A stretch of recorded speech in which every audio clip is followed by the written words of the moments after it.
When the art teacher was questioned by Officer Alston on the job, she responded with the following. Who are you and where do you work? I'm the art teacher here at Shenango Bridge. I also teach social studies at the middle school. What is your favorite thing about being an art teacher?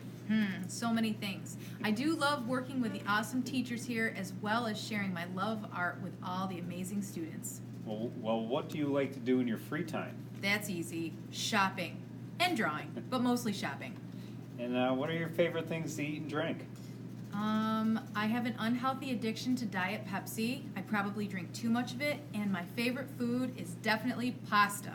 Well, why don't you tell us a little bit more of your favorite things? I love my dogs, I love the color blue, and I love to spend time with my family.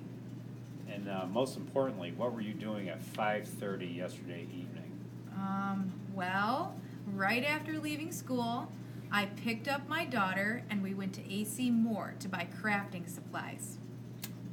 Thank you Sure. for your cooperation. No problem, officer.